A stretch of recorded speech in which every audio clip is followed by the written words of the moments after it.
¿Qué tal? Muy buenas noches a todos y a todas. Sean cordialmente bienvenidos a esta su masterclass, esta eh, proyección de su masterclass. Recuerden que en nuestro nuevo sistema estamos participando en vivo únicamente 2 días a la semana, que son los lunes con la teoría del caso y los miércoles con la masterclass.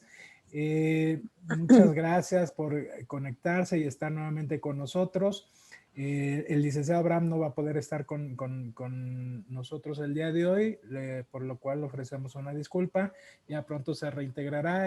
Por cuestiones de trabajo no ha podido estar en estos 2 días. Si se fijaron, ya estuvimos haciendo pruebas. Desde antes ya la doctora también estuvo checando para que no nos vayan a fallar los dioses de la cibernética. Y bueno, recordarles como siempre, si ustedes son jefes de enseñanza, directores de alguna hospital público y quieren que les presentemos algún caso médico legal, una plática en relación a la práctica médica legal, con todo gusto lo hacemos. Únicamente solicítenlo a través de nuestro correo electrónico, que es atención.mlc@gmail.com. Atención, como ya saben, es sin acento. atención.mlc@gmail.com. También si son miembros de algún colegio, presidentes de algún colegio, asociación o agrupación médica, con todo gusto háganoslo saber y nosotros les proporcionamos la plataforma para llevar este tipo de charlas a más profesionales de la salud. Como siempre les pedimos que nos sigan por favor en nuestras redes sociales, que es en Instagram, Twitter y Facebook como Medical Legal Center. También síganos por favor, suscríbanse a nuestro canal de YouTube, que es donde podrán ver estas charlas y todas las que se han llevado a lo largo de esta programación. Aquí las pueden ver. Esta también va a estar ahí una vez que ya hayamos terminado. La pueden volver a ver las veces que ustedes quieran. Por favor, apóyennos suscribiéndose a nuestro canal. Les recordamos también que tenemos un programa alterno para que nos hagan favor de compartirlo con sus médicos residentes, que es precisamente La Voz del Residente. Son casos prácticos narrados por los propios residentes de todas las sedes. Procuraremos estar en todas las sedes de la República para que los mismos jóvenes y los mismos profesionales de la salud que están en formación puedan estarse capacitando y actualizando constantemente. Como siempre agradecemos la amabilidad de la agrupación Yo Soy Médico 17 por facilitarnos su plataforma en Facebook Live para que esto llegue a más profesionales de la salud. Para no hacer esto más largo, les voy a presentar a nuestra invitada del día de hoy, nuestra ponente. Ella tiene un amplio currículum. Déjenme presentarles. Ella nos va a hablar de un tema sumamente interesante, que es la dermatitis atópica desde otro enfoque. Ella es la doctora Jessica Aranda Mendoza. Como les comentaba, tiene un amplio currículum. Ella es pediatra y es dermatóloga, pediatria certificada. Es tesorera del Colegio Mexicano de Cirugía Pediátrica. También es miembro del Comité Académico del Colegio de Pediatría de Jalisco.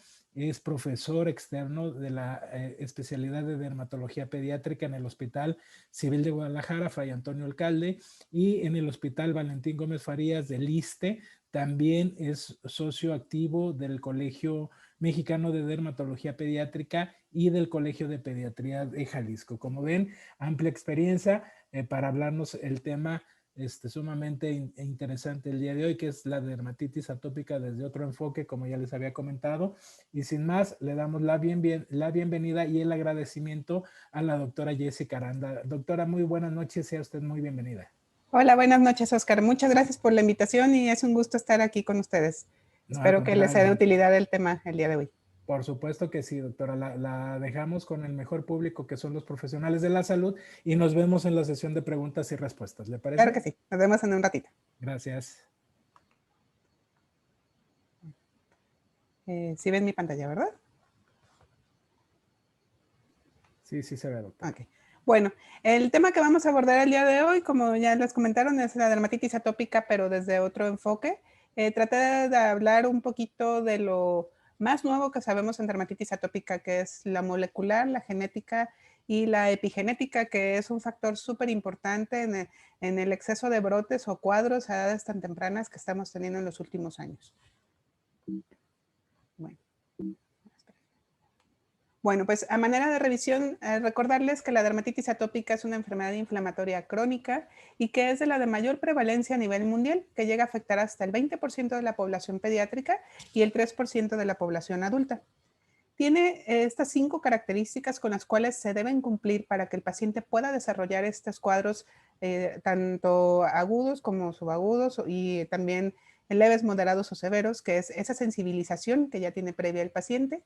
Algo muy importante de lo que vamos a hablar más adelante, que son las anomalías de esa barrera epitelial, la importancia de la influencia de la respuesta inmunitaria tipo 2, esos genes de susceptibilidad que ya están bien descritos en cada paciente, y los factores inmunológicos y ambientales, que es lo que se refiere a la epigenética de esta entidad. También para recordarles cómo es que se presenta dependiendo de las diferentes etapas de la vida. En la etapa de lactante, esta dermatitis atópica va a iniciar con lesiones principalmente en la cara, va a afectar las mejillas. ¿Cómo lo vamos a diferenciar con nuestro primer diagnóstico diferencial, que es la dermatitis seborreica? Es que la dermatitis atópica, como ustedes ven en este paciente, respeta la región centrofacial. Y estos niños suelen tener eritema, pápulas, costras hemáticas y esto es lo que ustedes han escuchado o conocen como eczema de lactante. Puede extenderse no nada más aquí a la carita, sino que se puede ir también hacia la piel cabelluda y los pliegues retroauriculares. Es muy frecuente que tenemos esas lesiones exudativas retroauriculares y se llegan a sobreinfectar por ser un pliegue. Y también tenemos en estos niños, en esta edad, algo muy importante y muy característico es la irritabilidad y las alteraciones del ciclo del sueño. Sin embargo, una dermatitis atópica en esta edad puede evolucionar y generalizarse en forma muy rápida. Cuando empiezan la lactancia temprana, los niños suelen mejorar o incluso desaparecer los cuadros a los 2 años de edad. En la etapa pediátrica o infantil, entonces ya encontramos la topografía que más hemos visto, que es la afección de pliegues como los codos, los huecos popliteos, el cuello, las muñecas o los párpados y la región peribucal. Sobre todo, esta la vamos a ver en el adolescente cuando tienen tratamiento de ortodoncia con metal convencional. Aquí vamos a ver igual unas placas eczematosas, liquenificadas como en la fotografía de abajo. La liquenificación pues está dada por ese rascado continuo del paciente y si se fijan en la foto de abajo, cómo se ve brillante la superficie, esa es la liquenificación. Esta dermatitis atópica, pues lo característico y es lo que nos hace dar el diagnóstico es este prurito intenso, igual que la edad de la lactancia evoluciona por brotes. Y en los adolescentes y adultos, entonces vamos a ver que también se afectan esas superficies de flexión, pero aquí vemos con mayor frecuencia, sobre todo en las niñas, la afección de la cara anterior del cuello. Y podemos también tener el desarrollo del eczema del pezón y que este incluso puede ser el único dato de desarrollo de dermatitis atópica.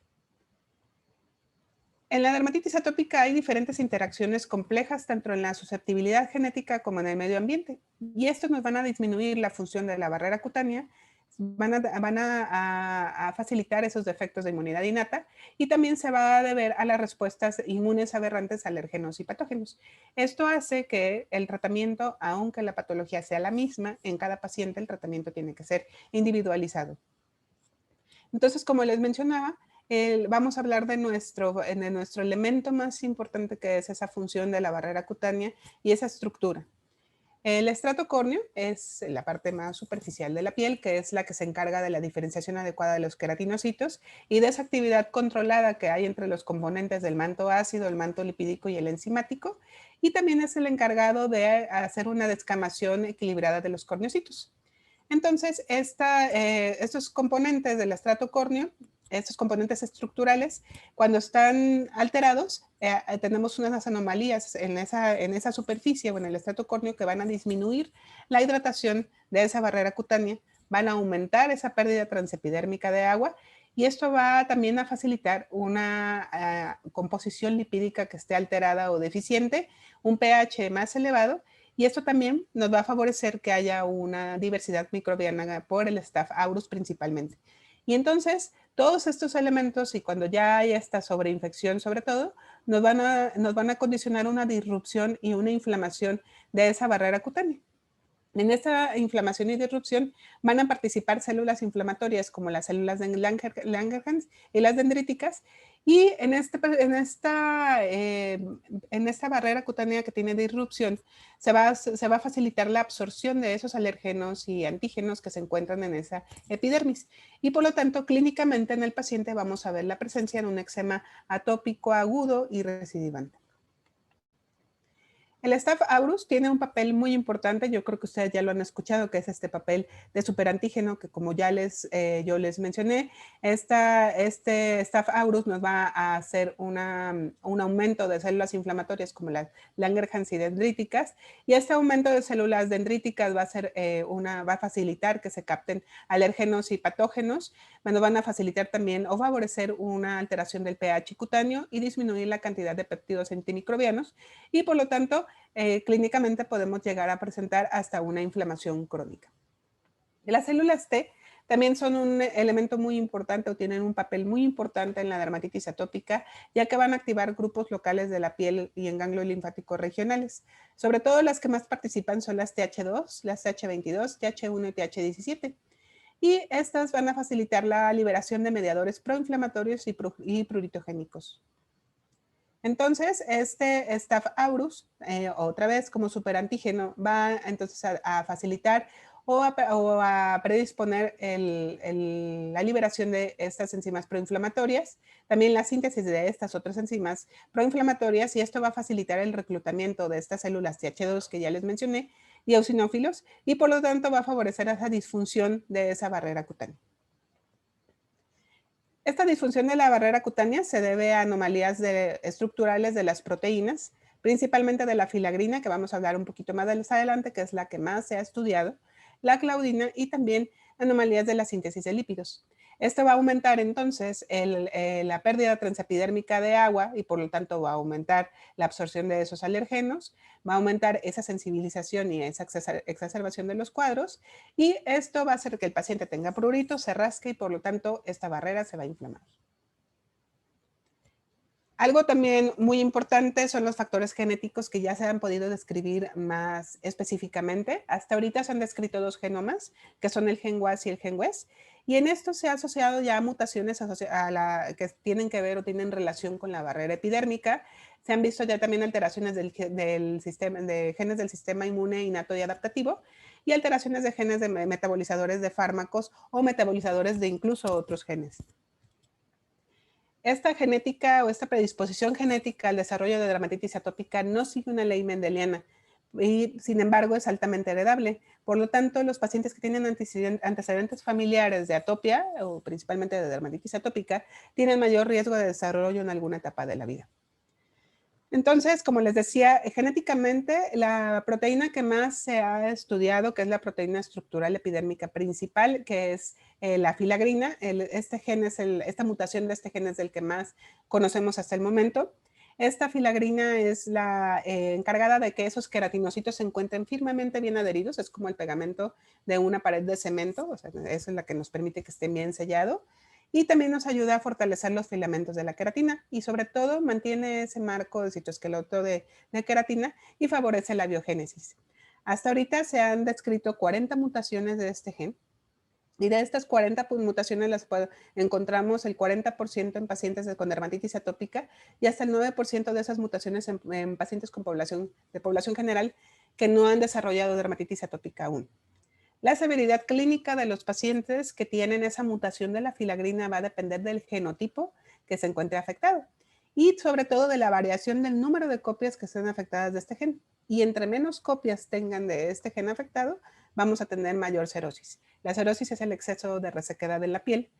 Y bueno, si el gen de la filagrina también ya se descubrió que el gen de la filagrina 2, cuando se encuentra involucrado este es el que se encuentra afectado, los cuadros clínicos suelen ser más severos.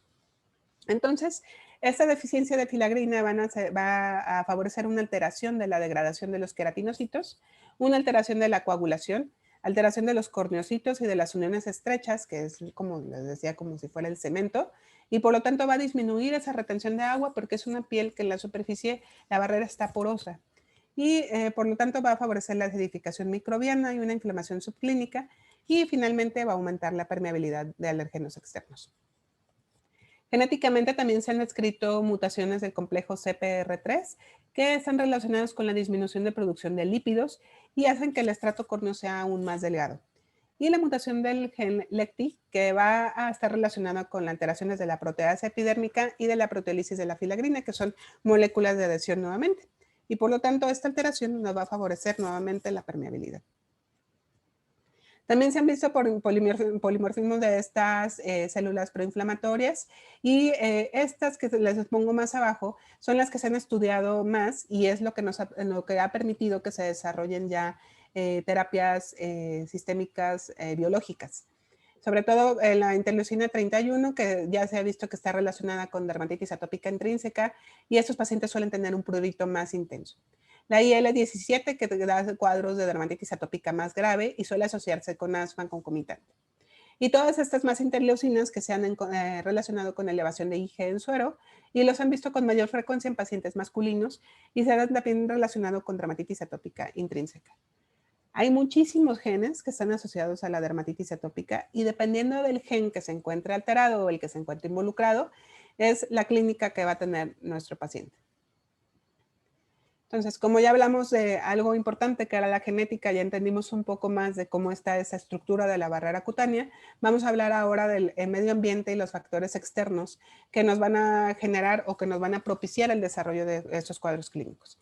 Entonces, la epigenética se define como esa susceptibilidad genética que se asocia con la relación al medio ambiente en el que se encuentra el paciente.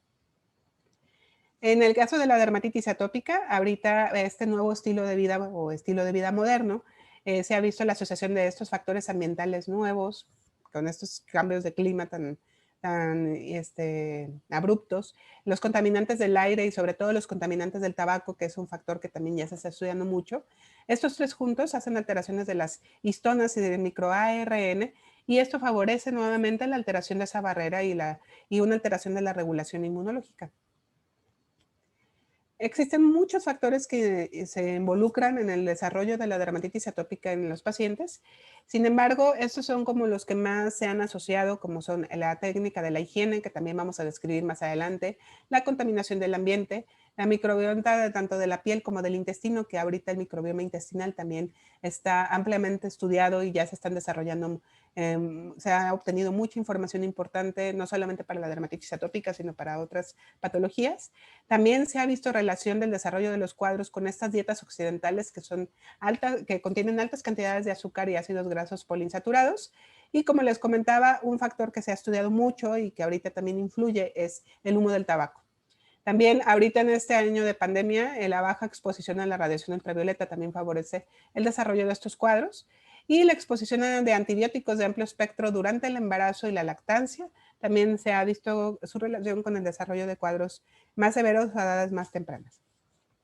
Como les decía, el humo del tabaco se han visto que causa una alteración en el MIR23 y en el locus del FOXP3. Y esos pacientes que llegan a tener esta alteración tienen una dermatitis atópica muy severa en los primeros 3 años de vida.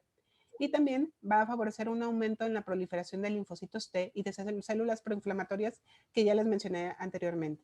Esos pacientes van a tener también cuadros mucho más severos y sobre todo inflamación persistente. Entonces, también, como les mencionaba, la higiene es un factor muy importante o detonante de cuadros, ya sea agudos o severos y a edades tempranas. La forma como hacemos la higiene de la piel es muy importante. Es muy frecuente y muy común que todos los niños, sobre todo los lactantes e incluso adultos, utilicen jabón durante el baño. Hay que recordar que estos están hechos a base de detergentes y por lo tanto van a aumentar el pH de la piel, lo que va a alterar la función de las serinas y las proteasas, favoreciendo nuevamente la colonización por nuestro superantígeno, que es el Staph aureus, y va a favorecer la degradación alterada de la síntesis de ceramidas. Esta degradación alterada o acelerada de estas ceramidas va a aumentar esa permeabilidad de la barrera y su inflamación y por lo tanto el paciente va a presentar un prurito persistente. Entonces, esa estructura de barrera, dijimos que las principales involucradas son estas proteínas, la filagrina principalmente y la claudina, que son proteínas de adhesión. Y como les decía, este es el pegamento, el sellador de las capas de la piel o de los ladrillitos de la piel. Estas son las encargadas de la cornificación y de la hidratación siempre y cuando se encuentren en óptimas condiciones, pero son muy nobles y se restauran fácilmente. Los restauramos con ciclos cortos de corticosteroides o con el uso de inhibidores de calcineurinas, pero principalmente con el uso de emolientes a edades tempranas. La alteración de los lípidos, entonces nos van a hacer se relaciona con la deficiencia de ceramidas, que esto hace que haya una disminución en el contenido de estas y de la longitud de su cadena. También va a haber una disminución de los ácidos grasos, que también vamos a tener una disminución en la proporción, sobre todo de los insaturados, y esto va a hacer que se haga una barrera menos compacta o más permeable y por lo tanto una barrera con mayor defecto.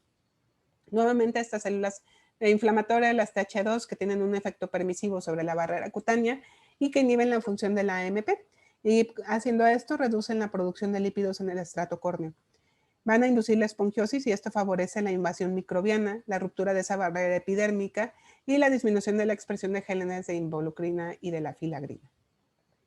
Existen muchísimas más células que están involucradas, nuevamente las TH31 y la TH17, que ahorita vamos a mencionar los biológicos que están desarrollados ya, que inhiben estas dos células inflamatorias. También se están involucrados los mastocitos y los quimiocitos, los basófilos y los eosinófilos. Bueno, ahora que conocimos ya mucho de la genética y de los factores ambientales que influyen para que el paciente desarrolle estos cuadros de dermatitis atópica, pues la pregunta que todos en el consultorio nos hacen los papás o los familiares de estos niños es si existen medidas preventivas para el desarrollo de la dermatitis atópica. Y bueno, hasta ahorita se ha descrito que dentro de la prevención primaria del desarrollo de la dermatitis atópica, bueno, hablamos de prevención primaria y de prevenir no el desarrollo, sino que no sea a edades tan tempranas. Entonces, estos factores son muy importantes como la higiene, ya que el exceso de higiene en los niños con dermatitis atópica o la deficiencia de higiene en los niños con dermatitis atópica o con esa predisposición al desarrollo de dermatitis atópica hace una modificación inmunológica de esa barrera cutánea y facilita o adelanta o hace que adquieran ese fenotipo que genéticamente ya tienen programado, por decirlo así. Este exceso o deficiencia de higiene hace que ese fenotipo se adquiera a edades más tempranas.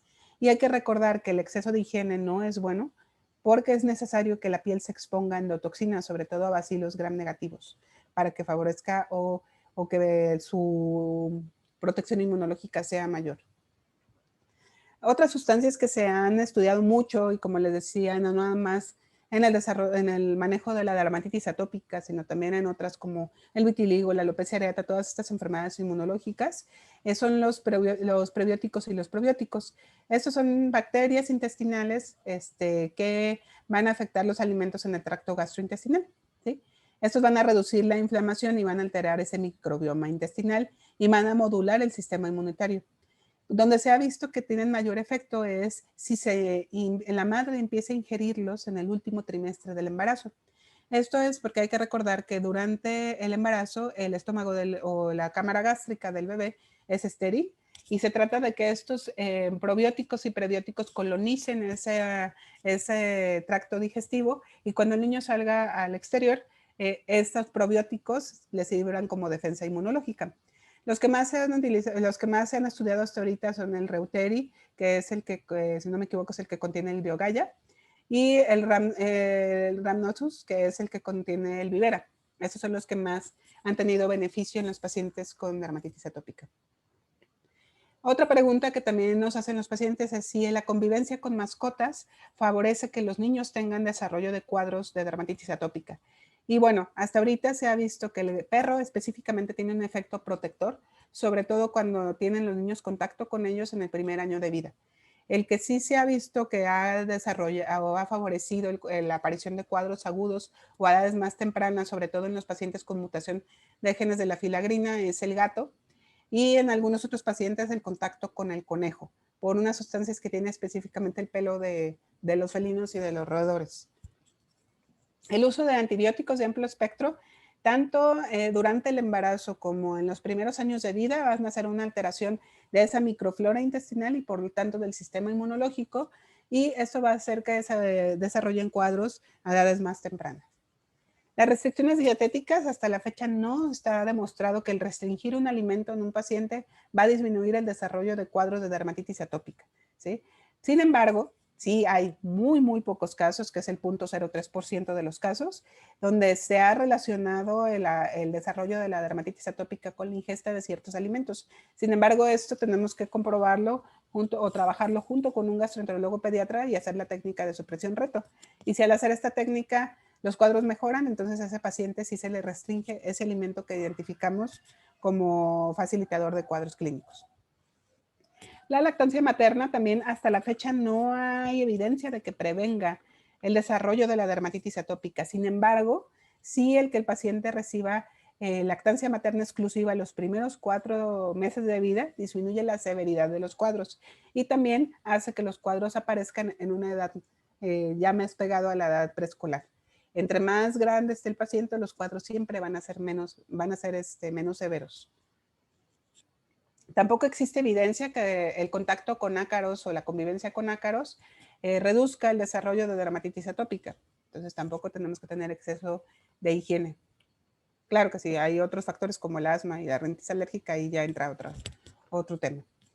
Los emolientes, entonces, como siempre han sido y seguirán siendo, son la piedra angular del manejo de la dermatitis atópica, ya que estos reducen esa pérdida transepidérmica de agua.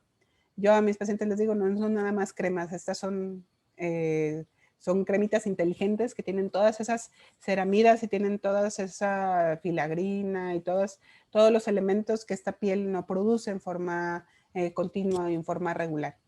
Por lo tanto, al tener esta piel bien sellada, va a reducir el prurito y entonces disminuyendo el prurito, el paciente va a tener, se va a rascar menos, se va a desromper esa superficie cutánea y por lo tanto no se va a sobreinfectar. Estos también van a aumentar la eficacia de los corticosteroides, incluso nos van a disminuir su uso. Y hay pacientes en los cuales no necesitamos utilizar corticosteroides y con el puro hecho de utilizar un emoliente correcto es suficiente para que esa piel se restaure. También se ha visto que el uso de los emolientes en la etapa neonatal, 2 veces al día por lo menos, van a disminuir la severidad de los cuadros de dermatitis atópica si se desarrollan durante la lactancia. ¿Cómo vamos a elegir el tratamiento de nuestros pacientes? Esto va a depender de la gravedad de los cuadros, de la edad en la que se encuentra nuestro paciente y de las comorbilidades asociadas a la atopia. El objetivo del tratamiento en la dermatitis atópica es, primero que nada, mejorar los signos y los síntomas clínicos y haciendo esto vamos a lograr mejorar la calidad de vida del paciente y sobre todo, lo más importante y lo que más buscamos es el control a largo plazo. Entonces, este control de la inflamación y esta reparación de la barrera cutánea también nos va a hacer que eliminemos ese eczema y por lo tanto nos va a favorecer o nos va a facilitar un régimen de mantenimiento más eficaz. El abordaje del tratamiento de la dermatitis atópica, nuestra piedra angular es 99% la educación del paciente y de su entorno, es decir, los padres, los abuelos, el cuidador y toda la gente que se involucre con la vida del paciente con dermatitis atópica. Una vez que logramos una educación adecuada, ya podemos apoyarnos del tratamiento médico y el tratamiento farmacológico y así lograr este control a largo plazo. Como les decía, la educación es el aspecto más importante de esta enfermedad. Aquí tratamos de aportarle información y conceptos prácticos para mejorar el cumplimiento del tratamiento, para que el paciente entienda el por qué es que somos tan insistentes en los enjuagues, en el retiro del sudor, en que no utilicemos el jabón más de una vez al día. Bueno, el Sindet, no el jabón. Ahorita vamos a hablar también de eso, de los Sindets. Y el por qué es importante la aplicación continua durante el día de estos emolientes y la forma de su aplicación. También tratamos de hacer durante la consulta, reducir los mitos y temores y conceptos equivocados de esta enfermedad, que algo súper importante es que ya no se llama neurodermatitis desde hace muchos años, no tiene nada que ver con el estrés, no tiene nada que ver con que el niño sea preocupón o con que se muerda las uñas. Esto simplemente ya lo tenemos programado en nuestros genes y va a llegar el momento en el que se va a desarrollar, pero hay que tratar de que sea a la edad más tardía posible. Y también dentro de la educación hacemos grupos, o yo sí hago grupos con mis pacientes de educación del cuidado de la dermatitis atópica y aquí, de la misma forma que involucramos en la consulta a los padres, familiares y el entorno, en estas actividades tratamos de involucrar también a todo el entorno del paciente, y eso nos hace que se adhieran más al tratamiento, prevenimos complicaciones y mejoramos la calidad de vida no solo del paciente, sino de toda la familia.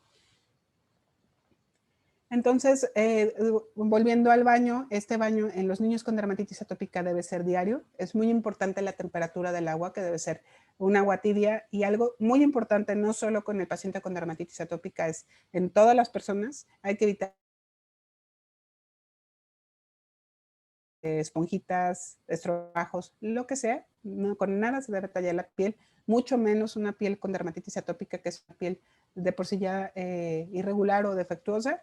No debemos tallar con nada, es la espuma que hacemos con la mano con el Sindet y es todo.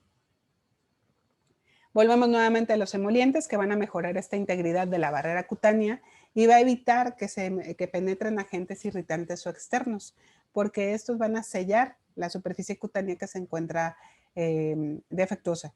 Van a restablecer el pH y van a equilibrar esas ceramidas que se encuentran alteradas también.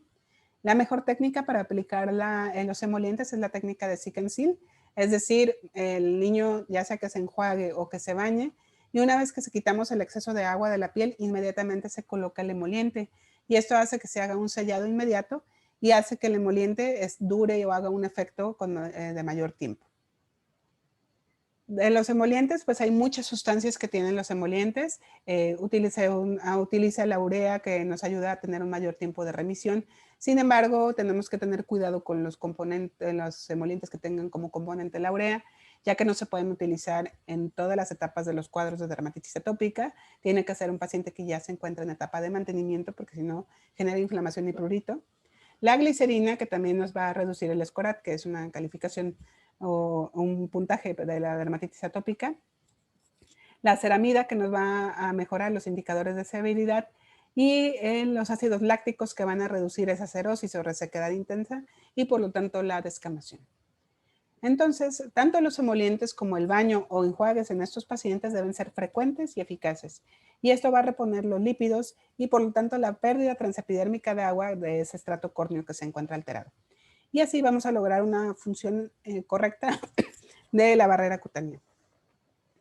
¿Y con qué vamos a limpiar esa piel? En estos pacientes, pues no vamos a utilizar jabones. Lo que utilizamos son Sindet, que significan sin detergentes. ¿Y por qué utilizamos estos? Bueno, los limpiadores son la parte integral de rutinas de baños de pacientes con dermatitis atópica y con de todos los pacientes en general.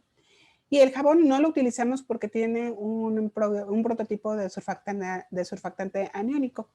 Y este va a contener estas sales alcalinas de ácidos grasos de cadena larga que van a favorecer un pH entre 9 y 10. Y por lo tanto van a reducir esa capa celular del estrato córneo, van a destruir esos pocos lípidos intracelulares que tiene esa piel defectuosa, y va a aumentar la colonización o va a favorecer la colonización por gram positivos. A diferencia de que si utilizamos un Sindet, que lo que significa es sin detergente, va a reducir esta interacción, va a reducir también la falta de agentes tensoactivos y va a establecer esas proteínas estructurales y lípidos. Y por lo tanto va a reducir la aparición de eczemas y va a mantener una hidratación más adecuada. El uso de pijamas húmedas también es una alternativa, sobre todo en los pacientes que tienen dermatitis atópicas muy extensas y que son mucho más recalcitrantes al tratamiento. Esos son vendajes húmedos que se aplican, primero ponemos el emoliente o la cremita y después ponemos esta pijama para que nos funcione como oclusión y se quede por mayor tiempo y penetre mejor el emoliente. Dependiendo de la severidad del cuadro, se pueden o no combinar con corticosteroides, y esto lo que nos va a hacer es hacer un tratamiento más corto, o que la dermatitis atópica cambie de un cuadro moderado a grave a un cuadro simple. Va a disminuir la pérdida transepidérmica de agua y va a disminuir la vasoconstricción y por lo tanto va a disminuir el prurito. También nos va a ayudar a retirar esas escamas, sobre todo en los pacientes que están sobreinfectados, y va a mejorar la penetración de medicamentos tópicos porque vamos a favorecer esta restauración de la barrera cutánea en forma más rápida. Y algo también que tienen de importancia las pijamas, los vendajes húmedos, es que evitan que el paciente se rasque, nos sirven como una barrera mecánica. Los baños con hipoclorito de sodio también se utilizan en pacientes con dermatitis atópica sobreinfectada. Tienen una función como antiséptico y van a reducir la colonización cutánea por Staph aureus principalmente, sobre todo para la formación de esa biopelícula. Y la dilución, no hay unas guías que nos digan cuánto se ponen, pero lo que se utiliza en estos pacientes son en 200 mililitros, 250 mililitros de agua, ponemos alrededor de 7 a 9 mililitros de cloro. Bueno, ahora ya dijimos la parte más importante, que es la educación, es lo que les acabo de comentar, y ahora nos pasamos al tratamiento médico. Bueno, pues hasta ahorita y desde siempre, el tratamiento de primera línea es el uso de los corticosteroides, sobre todo en los cuadros agudos, sobre todo en los pacientes que tienen áreas liquenificadas o prurito persistente.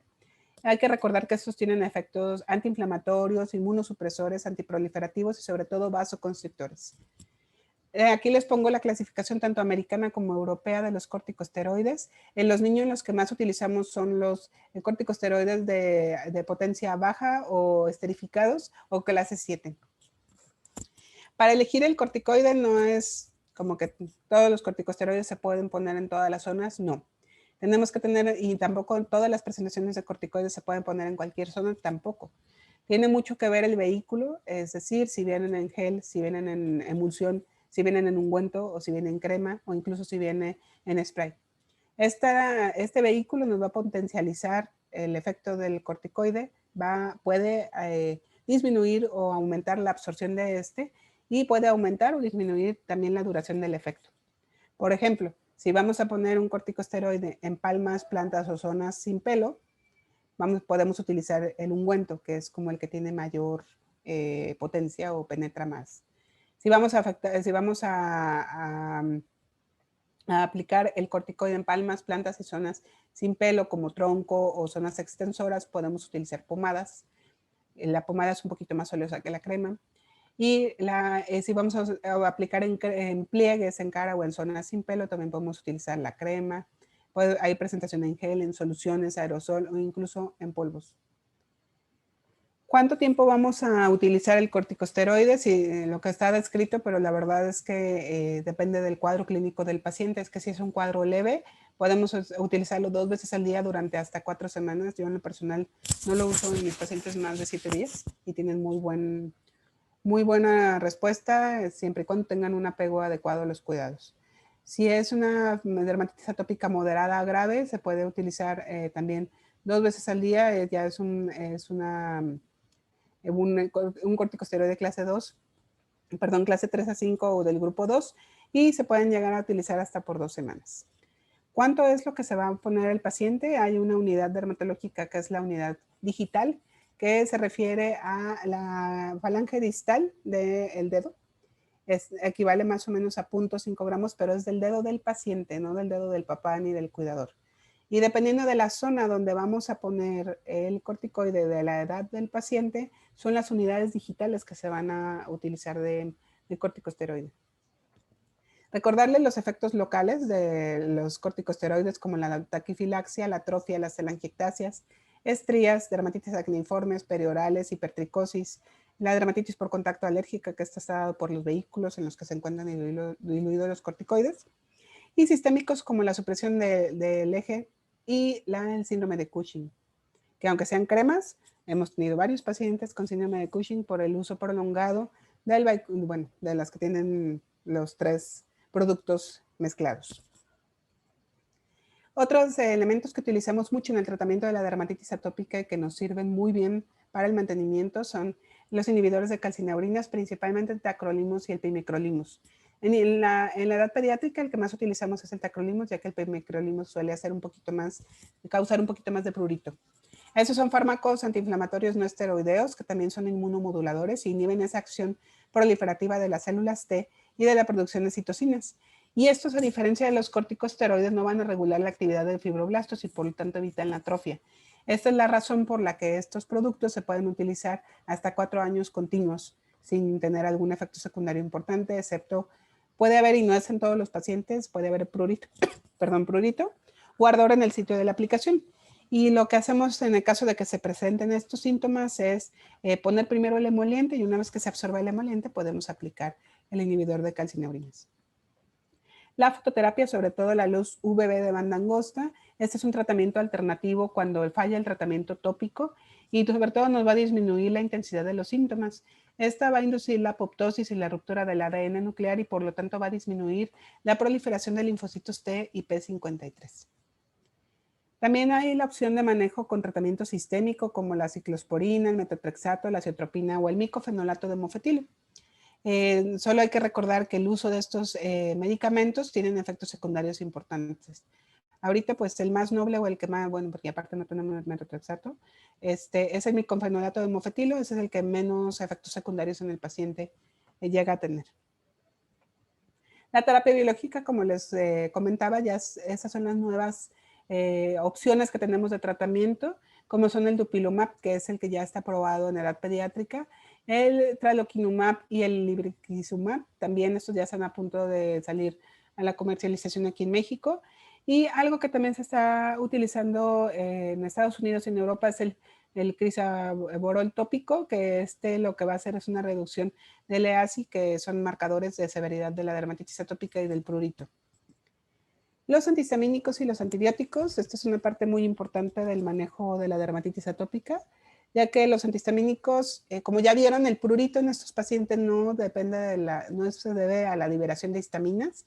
El prurito en el paciente se debe a esa disrupción de esa barrera cutánea que favorece una cerosis o una resequedad intensa y por lo tanto eso es lo que genera prurito en el paciente. Entonces el antihistamínico no tiene ningún efecto benéfico en los síntomas del paciente. Para lo único que utilizamos los antihistamínicos son porque tienen un efecto sedante y nos van a mejorar la calidad del sueño del paciente en lo que se restaura esa barrera cutánea. Los antibióticos, si manejamos al paciente en forma temprana y en forma adecuada, casi no los utilizamos. También, bueno, depende de la edad. En el lactante es un poquito más frecuente que en el paciente pediátrico o el adolescente. Esto lo vamos a utilizar sobre todo cuando haya sobreinfección bacteriana. Los que más utilizamos en forma tópica es el ácido fucídico y la mupirocina. Y los antibióticos sistémicos, como les decía, si los cuadros están muy extensos o el cuadro es muy severo, si los llegamos a utilizar o cuando esos cuadros tienen más de una semana de evolución y no hay mejoría. Entonces, como conclusiones, pues es imposible frenar el desarrollo de la dermatitis atópica solo evitando los factores de riesgo. Este es un padecimiento que incluso nosotros ya no lo consideramos una enfermedad, sino una característica del organismo que requiere manejo no solo del dermatólogo, también del pediatra, del psicólogo, a veces hasta del neurólogo. Necesitamos un manejo multidisciplinario. Necesitamos que se sigan haciendo mayor número de estudios para que pueda aumentar el nivel de evidencia de todas estas medidas preventivas que, como vieron ustedes, son la base o la base del tratamiento. De nada sirve sacar al paciente del consultorio con 10 productos si no hacemos lo más importante, que son las medidas preventivas.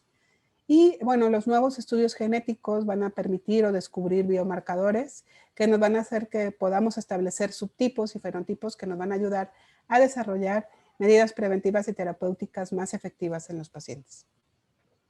Bueno, pues por mi parte es todo. Espero que les haya sido de utilidad esta plática. No sé si tengan alguna duda o pregunta. Muchas gracias, doctora. Sumamente interesante la plática. Su ponencia, no cabe duda que siempre que veo estas transmisiones me sorprendo más de tantas especialidades, tantas patologías, tantos padecimientos y los especialistas que debe de haber para tratar cada una de estas patologías. Y no me hace más que recordar de repente a los peritos médicos oficiales que dictaminan en los casos médicos legales que caray, muchos son médicos generales y opinan de todo, doctor, y se me hace sumamente ilógico. Pero bueno, hay muchas preguntas. Inicialmente quisiera, es una pregunta personal, doctora. Quiero entender entonces que no hay duda, no hay cura para bueno, ya no es enfermedad como lo comentó, ya es una característica pues del organismo. Así es. Por cuestiones genéticas, doctora. Así es. No hay una forma de curarla como tal, se controla y no hay una forma de prevenirlo tampoco. Si fenotípicamente ya somos atópicos, eventualmente en alguna etapa de la vida lo vamos a desarrollar. Y lo que buscamos con la prevención y con el tratamiento adecuado es que los pacientes lo desarrollen a la edad más tardía posible. ¿sí? Para que las complicaciones sean menores, que el uso de medicamentos sean los menores, ¿sí? Que no estemos cada 3 meses o incluso hay pacientes que cada 15 días entran al ciclo de antibiótico y entran al ciclo de corticosteroide, pero eso tiene mucho que ver con el médico que lo está tratando, porque si nosotros hacemos que el paciente entienda toda la importancia de las medidas preventivas, hay pacientes que no regresan al consultorio en todo el año, que van solamente por mantenimiento, pero eso depende mucho de las medidas preventivas. Perfecto, doctora, gracias. Tengo otras dos preguntas. ¿Qué tan frecuente es esta patología y qué tan frecuente es en relación a la diferenciada, al diagnóstico diferencial que era el de la dermatitis seborreica? ¿Comentó, doctora? Sí, mire, la dermatitis atópica en el ámbito de la dermatología pediátrica e incluso del pediatra sigue siendo el padecimiento número 1 por el cual acude un niño a consulta. En lo personal, en mi consulta, el 75% es de dermatitis atópica. Y ya de ahí sigue el acné y bueno, otras cosas. Pero yo todos los días por lo menos veo de entre 5 a 7 niños con dermatitis atópica. Y en la consulta pediátrica es, bueno, la piel es de los motivos número 1 por los que un paciente acude a consulta y la dermatitis atópica suele ser también la principal, ¿sí? Hasta ahorita, pues lo que se ha descrito es que en la edad pediátrica suele afectar hasta el 20%. Yo creo que falta mucha como actualización de estos datos porque el 20% se me hace muy poco. Es el padecimiento número 1. Y la otra pregunta que me hizo fue... En relación al diagnóstico, pero prácticamente ya la contestó, doctora. Que si se relaciona con la dermatitis seborreica. Sí, la dermatitis atópica que presenta el lactante, pues cuando la presentamos en edades muy tempranas, en la lactancia temprana, sí suele asociarse mucho a dermatitis seborreica porque igual que la dermatitis atópica se favorece esa inmadurez de la barrera cutánea. El niño que tiene dermatitis atópica, y también todos los lactantes, pero especialmente la dermatitis atópica, tiene inmadurez de las glándulas sudoríparas. Entonces eso hace que vaya de la mano la dermatitis atópica con la dermatitis seborreica. Sin embargo, la seborreica, conforme el niño va madurando, va desapareciendo y la dermatitis atópica suele persistir. Muchas gracias, doctora. Ahora vamos a continuar con las preguntas de los presentes. También dice, doctora, de acuerdo a su experiencia con alimentos pro y antihistamínicos para reducir las exacerbaciones. No, como les mencionaba, el antihistamínico no es parte del tratamiento como el principal. Lo que va a disminuir las exacerbaciones es el correcto uso, bueno, de las medidas preventivas y el uso, la elección de ese emoliente o esa crema adecuada para el tipo de dermatitis atópica que tiene el paciente. Y los antihistamínicos son un coadyuvante del tratamiento. O sea, nos ayudan sobre todo en la lactancia, ayudan a regular los ciclos del sueño de estos bebés porque son niños que no logran llegar a hacer sus siestas como son, no pueden dormir corrido, como ellos no pueden rascarse porque neurológicamente todavía no están maduros para identificar la zona donde tienen comezón, son niños que piden seno materno en forma continua y parecería que todo el día tienen hambre, pero el seno materno los calma y eso es lo que hace que el niño pues se le quite el prurito entre comillas en un momento, pero en sí el antihistamínico, si hacemos las medidas preventivas y ponemos los emolientes en forma adecuada, podemos incluso no utilizarlos. Se utilizan más en la lactancia que en otra edad. ¿Sí? Y utilizamos los de efecto sedante, ¿sí? Como la clorfenamina, la difenhidramina. Muchas gracias. Comenta la doctora Yolanda Canales que aunque ya no se llame neurodermatitis, sí se ve que tiene una relación con factores de estrés y emocionales. Sí, un poquito porque hay vasodilatación y el paciente suda. Y el sudor es un factor importante en el desarrollo de cuadros de dermatitis atópica. El sudor tiene muchas sales y minerales y sustancias que inflaman la piel. Entonces, cuando el paciente está estresado, suda más. Pero o sea, el factor, no es que el estrés sea el causante, sino el exceso de sudoración. ¿Sí? Entonces, sí es muy importante quitarle la etiqueta al paciente de que es porque se estresa mucho, porque se preocupa mucho, no es por eso, es por el exceso de sudoración. Muy bien, doctora. La doctora Escalante pregunta si la dermatitis atópica remite por completo. Bueno, esta ya la contestó.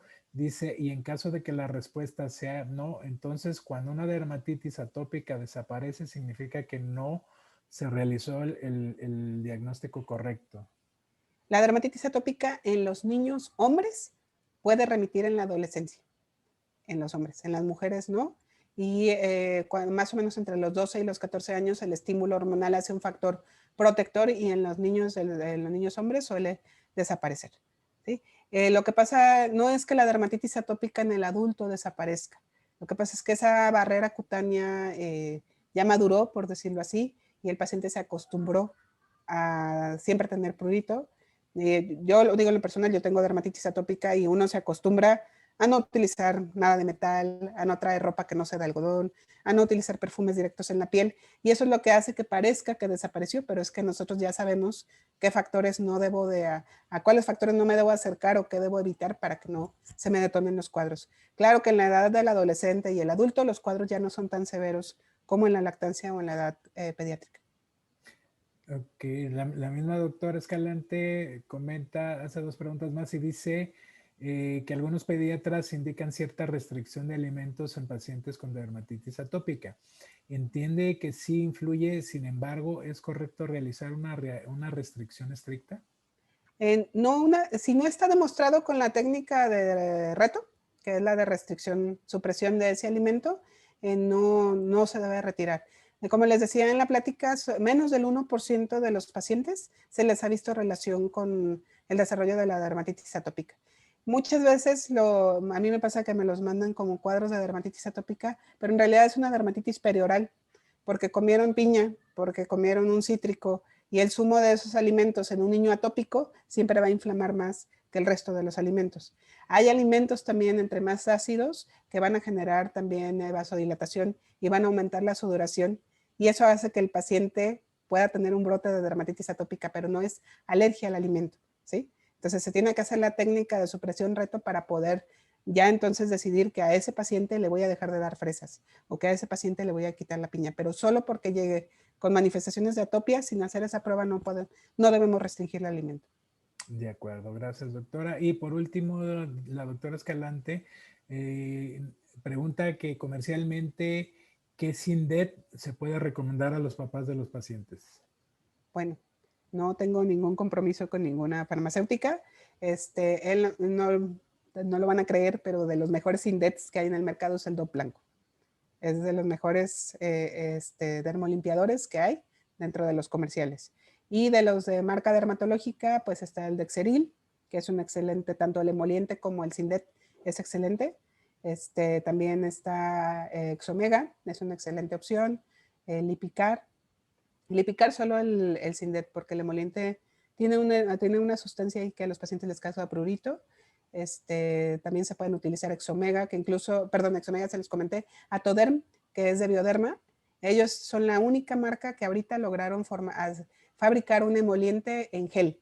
O sea, el paciente se pone la crema, pero en gel, no es cremosa.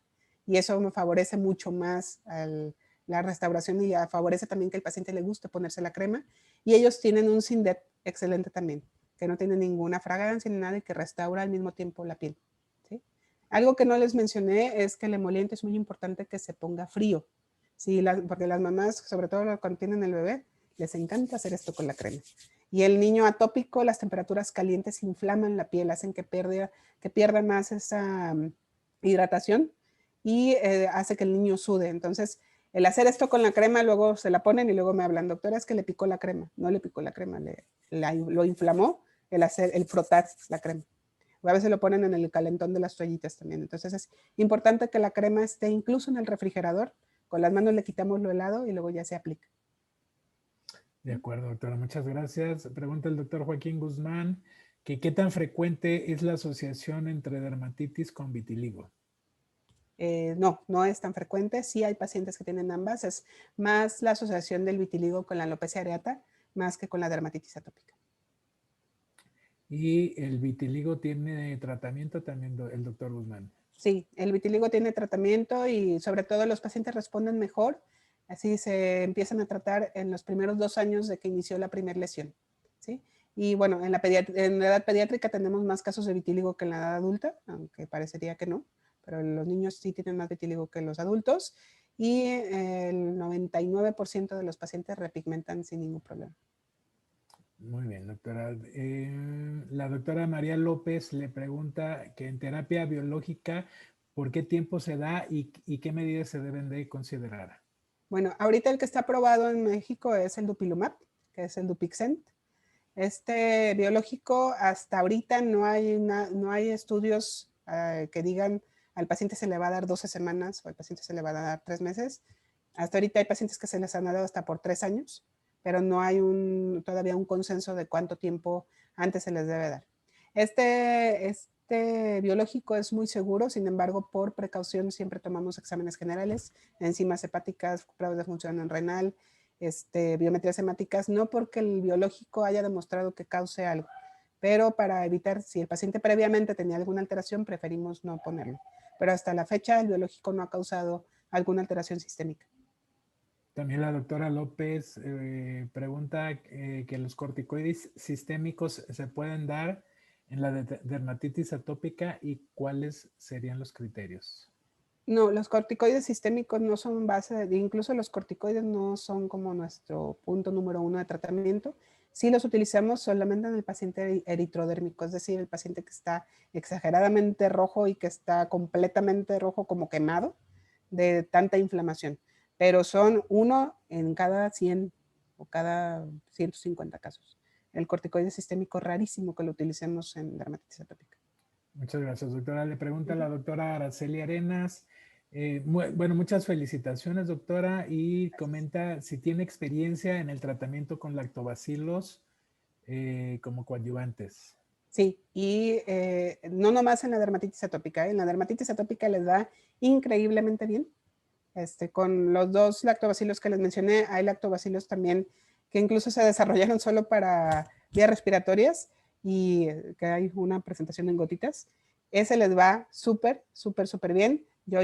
Y no hay muchos estudios todavía, pero hemos hecho series de casos pequeños en las que tratamos al paciente con lactobacilos y a otros sin lactobacilos y la recuperación es increíble. En 48 horas el paciente está prácticamente reparado.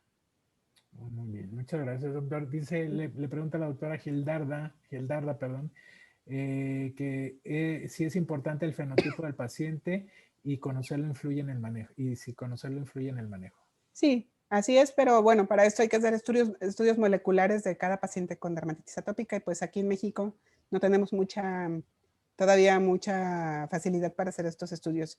Sin embargo, pues se ha visto que los cuadros más severos pues están relacionados con la proteína, con la filagrina. Sí, esa es la que más se ha estudiado hasta ahorita, pero aquí en México pues no tenemos mucho acceso a lo molecular. Muy bien, doctora. Por ahí, respecto a una recomendación que hizo, dice la doctora Luz María Hernández, que comentó usted que en pieles normales tampoco se debe de usar estropajos o esponjas, y ella dice sí, tampoco en adultos. Nadie se debe tallar la piel con nada. La piel solita hace su recambio celular, hace su exfoliación solita, no necesita ayuda. Si nosotros utilizamos esponjas y estropajo, nos llevamos ese estrato córneo íntegro, nos llevamos todos esos lípidos que protegen a la piel. Y yo les pongo siempre a las mamás el ejemplo de que cuando compran una chamarra de piel, no la lavan en el lavadero, la llevan a la tintorería y el animal ya se murió. Entonces, ¿por qué la nuestra, que está viva y que es el órgano más importante de nuestro cuerpo, no lo cuidamos igual? Entonces, es la causa por la que no debemos tallar. Ok. Le preguntan, doctora, hablando de los probióticos, dice que cómo aconseja tomarlos Uh -huh. y cuáles son los que recomienda. Bueno, tampoco tengo ningún conflicto de interés con las marcas. Yo los que más utilizo es el Biogaya. Biogaya, bueno, como mi población es más lactante y preescolar, lo utilizo en gotas, 2 gotas diarias. El Vivera, un sobre diario. Y también los que estamos utilizando últimamente es el Polivac, que son específicamente son lactobacilos respiratorios, pero la verdad es que les va muy bien a los pacientes con dermatitis atópica y se les dan 2 gotas también vía oral al día. De acuerdo, doctora. Le pregunta Armando Dávalos si las alergias pueden incrementar la sensibilidad a cuadros severos, la dermatitis atópica. Más bien yo creo que sí, el paciente con atopia puede tener más alergias. Sí se ha visto una relación mayor, sobre todo con dermatitis por contacto y sobre todo en dermatitis por contacto al níquel. el paciente atópico suele tener un poquito más de desarrollo de dermatitis atópica, de dermatitis por contacto, y pues la relación es con esa falta de permeabilidad de esa barrera cutánea, exceso de permeabilidad más bien. Pues muchas felicitaciones, doctora, muchos agradecimientos por su excelente ponencia. Voy a hacer una última, es una consulta personal, doctora. A ver si me puede recomendar alguno de los corticoides para que tenga hipertricosis, doctora.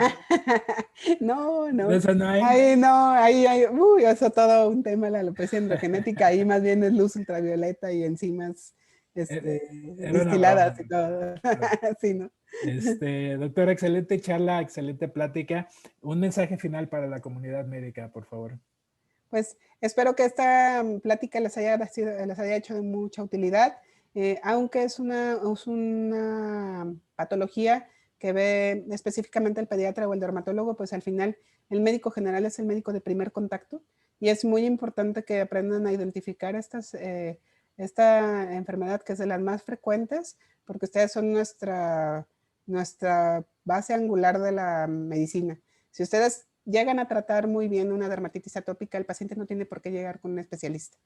La dermatitis atópica la puede manejar perfectamente el médico general.